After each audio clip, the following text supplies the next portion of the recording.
ألا إن أولياء الله لا خوف عليهم ولا هم يحزنون الذين آمنوا وكانوا يتقون وما من دابة في الأرض إلا على الله رزقها ويعلم مستقرها ومستودعها كل في كتاب مبين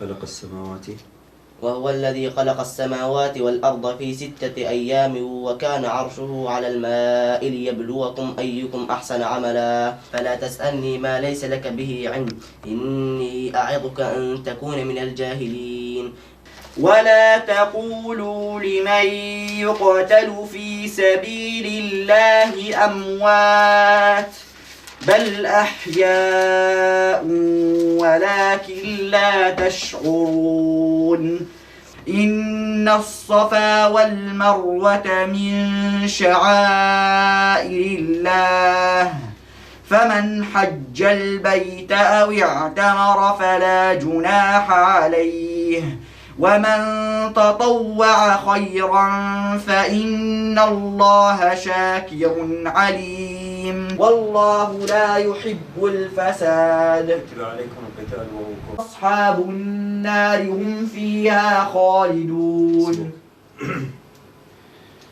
لهن فلا جناح عليكم فيما فعلن في أنفسهن بالمعروف علم الله أنكم ستذكرونهن ولكن لا تواعدوهن سرا.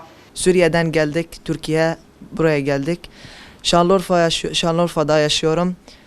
Hayrat Vakfı Kur'an kursu açtılar. Ben bir 6 ay buradayım.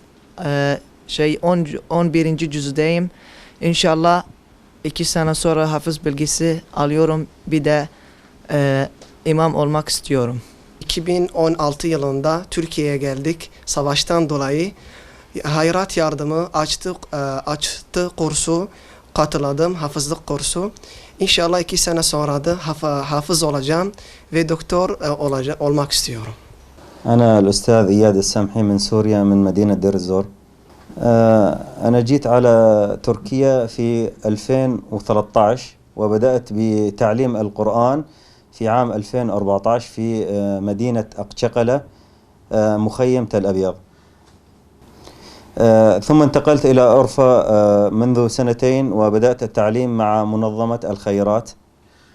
استلمت جميع الأطفال والكبار من تعليم قراءة وحفظ غيبا. Hayrat İnsani Yardım Derneği Şanlıurfa Temsilciliği, Eyyubiye temsilcisiyim. Ayrıca Eyyubi içerisinde toplum merkezimiz var. Toplum merkezimizde çok farklı aktivitelerde bulunuyoruz. Bu aktivitelerin içerisinde giyim yardımı olsun, yetim eğitim merkezi olsun, yetimlere yönelik olarak giyimlerimiz olsun. Ondan sonra gıda kolisi yardımlarımız olsun ve eğitim faaliyetlerimiz olsun. Hepsini karma bir şekilde veriyoruz. Bu eğitim faaliyetleri içerisinde İngilizce dersleri, Arapça dersleri, Türkçe dersleri, Kur'an-ı Kerim ve buna ek olarak da hafızlık eğitim veriyoruz. Hocam hafızlık kursunda kaç öğrencimiz var? Nasıl çalışıyorlar?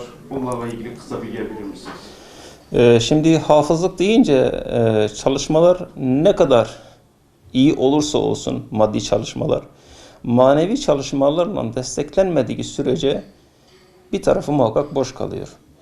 Şu anda yukarıda bizim 11 tane hafız kardeşimiz var ve bunlar Suriyeli. Gündüzlü olarak geliyorlar ve gelip gitmeli olarak. Ondan sonra okullarına da bunlar devam ediyorlar. 13 ile 18 yaş aralığındalar. Ve bu hafız kardeşlerimiz mülakata tabi tutuldular. 60 kişinin içerisinden seçildiler. Yani dışarıdan her geleni biz alamadık yani.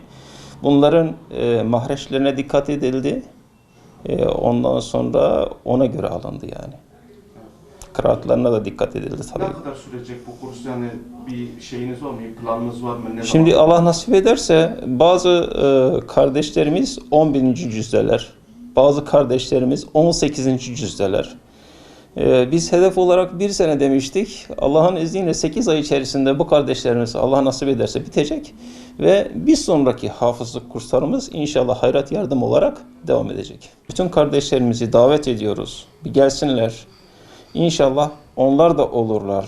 Yani biliyoruz ki Efendimiz Aleyhisselatü Vesselam'ın hadis-i şerifinde diyor, Kur'an okuyan ağızdan gül kokusu gelir. Hafızlar gül kokulu insanlardır.